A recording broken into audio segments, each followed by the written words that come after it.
किसान मजदूर एकता जिंदाबाद, इनकलाब जिंदाबाद। मणिपुर बचाओ, देश बचाओ। मणिपुर बचाओ, देश बचाओ। मणिपुर बचाओ, देश बचाओ। I am Dr. Nimu Vasant from Tamil Nadu से आई हूँ। EVM हटाओ देश बचाओ को मूवमेंट का मेरा सपोर्ट मिलेगा। थोड़ा थोड़ा हिंदी मालूम। So we have to fight for a EVM and it should be ballot paper. I am a software engineer. Digital means cheating. Digital India, it should be cheating. So we should have ballot paper. So EVM हटाओ देश बचाओ। Ban EVM, save India. Can we have? Ban EVM. Save India. Ban EVM. Save India. Ban EVM. Save India. मेरे प्रिय पत्रकार बंधुओं, आपका इन किसानों की तरफ से जो पूरी दुनिया में अगर कोई बचा है तो सिर्फ आप लोगों का ये मीडिया बचा है। बाकी किसानों को, मजदूरों को नेस्तनाबूद करने के लिए मौजूदा सरकार का गोदी मीडिया की कमी नहीं है। लेकिन ये बेचारा किसान 750 किसानों की शहादत के बाद भी हम लोगों ने ये फैसला किया कि 23 मार्च जब हिंदुस्तान के उस नौजवानों ने फिरंगी सरकार को हटाने के लिए फांसी का तख्ता अगर चूम लिया था, तो 750 किसानों की शहादत के बाद ये उन फिरंगियों से भी काफिर सरकार, जिसने पूरे देश के अवाम को गूंगा और बहरा बना दिया है, ये किसान अपनी फरियाद आपके माध्यम से वहां तक पहुंचाना चाहते हैं कि ये वक्त है कि उठो और जागो। नोटिफिकेशन के बाद ये किसान किससे मांगे? हमारी मांग थी कि हमारी को एमएसपी गारंटी लीगल का कानून बनाया जाए, लेकिन ये सरकार जुमलेबाजों की सरकार है। अब हम किससे फरियाद करें? ये पूरे देश का किसान अब 23 तारीख को डिस्ट्रिक्ट, तहसील लेवल पर, पूरे प्रदेश लेवल पर, पूरे देश के अंदर राष्ट्रपति के नाम ज्ञापन देगा। इस देश का किसान 23 तारीख को अपने खून के आंसू सरदार भगत सिंह की आंखों में जो आए थे खुशी के कि देश आजाद होगा, लेकिन देश आजाद तो हुआ, लेकिन किसान और मजदूर को उस टाइम गुलामी से भी ज्यादा आज शहादत देनी पड़ रही है। तो मेरे पत्रकार बंधुओं, हमने ये फैसला किया है कि हम ये ज्ञापन, जो ईवीएम हटाओ मोर्चा चल रहा है, जो इस देश की डेमोक्रेसी को बचाने के लिए, इस देश की संवैधानिक संस्थाओं को बचाने के लिए, आप लोगों की नस्ल को बचाने के लिए ये किसान अपनी शहादत देने को तैयार है। इस किसान की तरफ पूरे देश की आंखें लगी हुई हैं कि किसान कब दिल्ली आएगा और कब हमारी बात को इस गूंगी बहरी सरकार के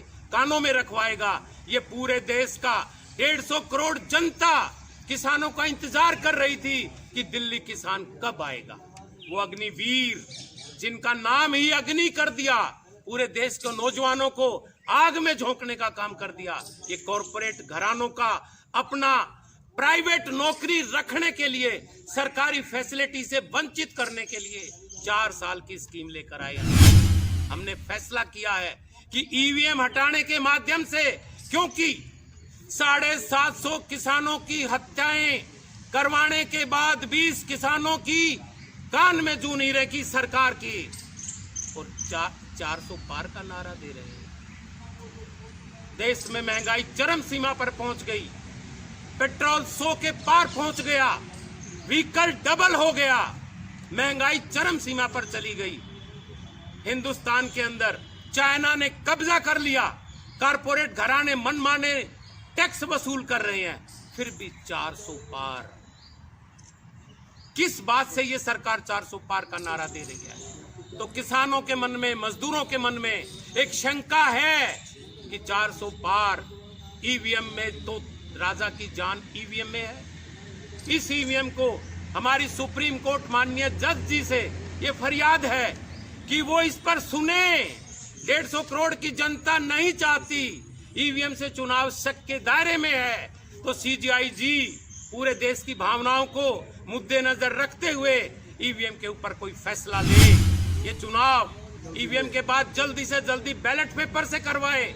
और हम पूरे देश के किसान ये फैसला करते हैं कि अगर फिर भी सरकार नहीं सीजीआई साहब नहीं जीतेंगे तो इन पूरे देश के किसान और मजदूरों ने चुनाव के टाइम भी किसी सरकार के विरोध में ऐसा फैसला लेना पड़ेगा कि पूरा देश एक तरफा चुनाव करेगा। क्या फिर भी 400 पार आएंगे?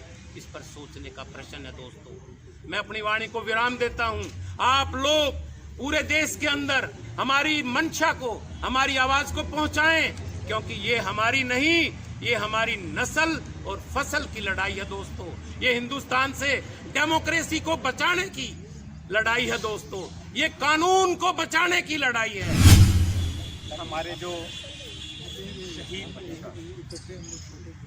शहीद आजम जिनके लिए हम ये शहादत दिवस मनाते हैं, उस दिन को मनाते हैं हम इसलिए उन्होंने हमारे देश के लिए शहादत दी कि आगे भविष्य में किसी को शहीद ना होना पड़े, किसी को शहादत ना देनी पड़े, अपनी बात हम आराम से अपनी बात रख सकें। हमारी सरकार है। लेकिन आज ये सरकार इस तरह से तानाशाही रवैया अपना रही है जैसे ये हमारी सरकार नहीं है, ये हमारी बातें नहीं सुन रही है।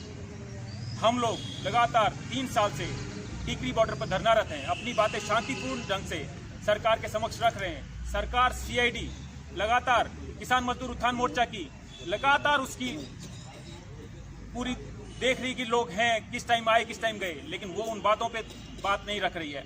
आज हमारी बात नहीं सुनी जा रही है, उसके पीछे ये ईवीएम है। किसानों को हमारे खनौरी बॉर्डर पर किसान शहीद हुए, हमारे खुद धरने पर किसान मजदूर उत्थान मोर्चा टिकरी बॉर्डर पर प्रदीप धनखड़ जी शहीद हुए। और इसी मुद्दे के लिए एमएसपी, पेंडिंग केसेस, यही सब मांगों के साथ वो वहाँ पर शहीद हुए। और उनकी शहादत को आज हम लोग नमन करते हैं कि उनकी शहादत भी आज भी फलीभूत नहीं हुई। हमें फिर से शहीदी दिवस पर मनाना पड़ रहा है, उन्हीं मांगों को दोहराना पड़ रहा है। और ये गूंगी बहरी सरकार उस पर कोई भी तर्क नहीं दे रही, कहीं बात भी नहीं कर रही है। जब खनौरी बॉर्डर पर, शंभू बॉर्डर पर बातें रखी जाती हैं तो उनको कहा जाता है कि आतंकवादी हैं। उनके लिए, किसानों को बदनाम करने के लिए सरकार पैसा खर्च कर रही है। किसानों की बात सुनने के लिए, एमएसपी देने के लिए सरकार के पास पैसे नहीं है। जो हमारे जुझारू लोग हैं, जिनमें जज्बा है, उन लोगों को के ऊपर केस डाल दिए गए हैं और उन केसों को हटाया नहीं गया है। वायदे करने के बाद 2 साल के बाद भी उन केसों को अभी तक हटाया नहीं गया है। ये और नए लोग शहीद हो रहे हैं। हमारे जुझारू लोग, किसानों के जुझारू लोग क्या फौज में या वैसे धरनों पर शहीद होने के लिए? ऐसा मौका ना आए। आज जो ईवीएम की लड़ाई है, उस लड़ाई में हम कूद पड़े हैं। और ये आम किसान की, मजदूर की, आम जनता की लड़ाई है। किस तरह से ये आम जनता की लड़ाई? क्योंकि ये लोग जो सत्ता में लोग हैं वो कहते हैं कि हमारे को जो जनमत मिल रहा है वो इसलिए मिल रहा है क्योंकि हम ठीक हैं। हमें जनमत को हर जगह आगे ले आते हैं कि जनमत हमें मिल रहा है, हम वोट में जीत के आ रहे हैं, हमने ये एक्शन लिया, किसानों को नहीं सुनी। मुट्ठी भर किसान कहते हैं हमारे को, आतंकवादी कहते हैं। इस सब पे जो है चैनल्स चल रहे हैं, हमारी बातें नहीं रखी जा रही हैं। तो उन लोगों को निष्पक्ष तौर पर कि वो आ रहे हैं तो जनता के दम पर आ रहे हैं। जनता जानना चाहती है कि क्या एक गरीब आदमी जब इलेक्शन में लड़ जाता तो उसके लिए कौन लड़ेगा।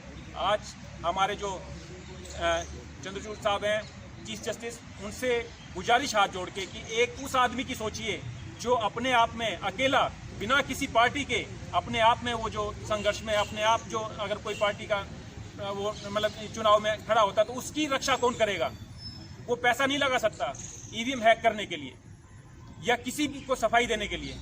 इस बढ़ती हुई ये जो जितनी टेक्नोलॉजी बढ़ रही है उसमें आम आदमी नाम पिसे। इसके लिए सबसे जरूरी है कि मतदान जो है बैलेट पेपर से हो, मतदान बैलेट पेपर से हो, मतदान बैलेट पेपर से हो।